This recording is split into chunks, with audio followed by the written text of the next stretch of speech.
Olá, alunos. Boa tarde. A gente vai dar continuidade ao nosso livro essa semana, página 123. Vamos falar de monossílabos átonos, tá? De vez em quando a minha imagem vai querer sumir aí, mas não tem problema, porque eu vou estar fazendo a transmissão da tela agora para vocês. E vocês vão ter acesso ao livro de vocês mesmos, que é o que a gente usa normalmente, tá? Então, assim, a gente vai falar sobre sílaba tônica, sílaba átona, monossílabos átonos e monossílabos tônicos. Então, a matéria ela já começa com uma tirinha, mas a tirinha ela tem a ver com a interpretação textual que nós faremos posteriormente. Então, vou passar um pouquinho e vou fazer a explicação aí, ó. A sílaba da palavra, né, pronunciada com mais intensidade, ela vai receber o nome de sílaba tônica, que é a sílaba mais forte.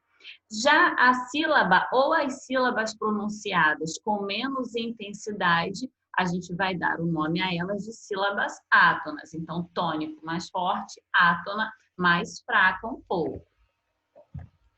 No bannerzinho, lembre-se aí, tá? No meu livro digital, abre a imagem de vocês, já está aí no livro físico. Em um encontro vocálico, quando as duas vogais são pronunciadas com a mesma intensidade, ou seja, quando são vogais tônicas, elas ficam em sílabas diferentes. Aí a gente chama de hiato, que é justamente quando há esse encontro de duas vogais, mas quando há a separação silábica, elas não ficam na mesma casinha, né, que a gente fala. Então, quanto à tonicidade, as palavras são classificadas em oxítonas, paroxítonas e proparoxítonas, segundo o local que elas estão ocupando dentro da palavra. Então, se a sílaba tônica for a última, nós a chamaremos de oxítona. Se a sílaba tônica for a penúltima, nós chamaremos de paroxítona. E se a sílaba mais forte, a sílaba tônica, for a antepenúltima, chamaremos de proparoxítona. A gente sempre conta da direita para a esquerda. A gente não fala que é a primeira, a segunda ou terceira, tá? A gente conta última, penúltima e antepenúltima. É dessa forma, não pode esquecer, senão a gente confunde a cabeça da gente. Então, o que seriam monossílabos átonos e monossílabos tônicos? Monossílabas são palavras de uma única sílaba. Então, quando você dá uma olhadinha como é que ela funciona, a gente entende melhor. Então, vamos lá. Entre uma música e outra, a gente dá o show da banda irá rolar no espaço muito pequeno. Qual dessas sílabas ela é produzida de forma mais intensa? Não é a primeira? Não é o verbo? A gente dá um respiro, né? Então, é a primeira aí, olha, é um verbo, tá? Então, vamos ver a definição do monossílabo átono para o monossílabo tônico. Monossílabo tônico é aquele pronunciado com mais intensidade. Meu, dó, faz. E os monossílabos átonos são aqueles pronunciados com menos intensidade, eles são mais fraquinhos. Si, i, o, que. Muitas vezes, a gente, para determinar esses monossílabos, né, se são tônicos ou átonos, a gente precisa colocá-los dentro de uma frase, contextualizá-los. Então, assim, recomendo a você que dê seu livro a ele. Olha só, o acento circunflexo aí no verbo dar, né?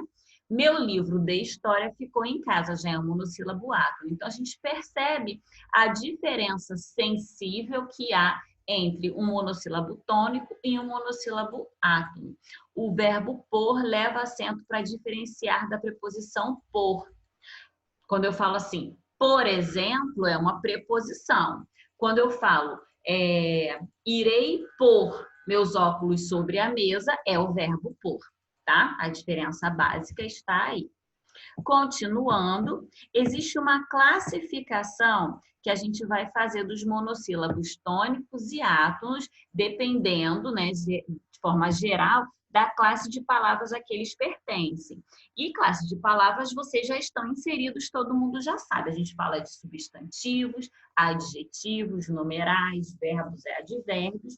As interjeições, né, que são aquelas, seriam monossílabos de surpresa. Ó, o, oi, ui. E pronomes pessoais do reto ou pronomes pessoais possessivos, que aí não existem monossílabos átonos nem tônicos, tá? Então, vocês têm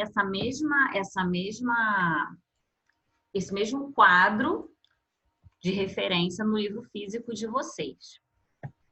Nós vamos dar prosseguimento à correção dos exercícios durante a nossa aula.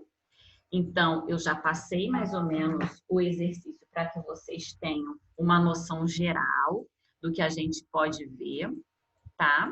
Voltando para cá, opa, saiu a imagem aqui. Deixa eu ver se ela vai voltar. Voltou.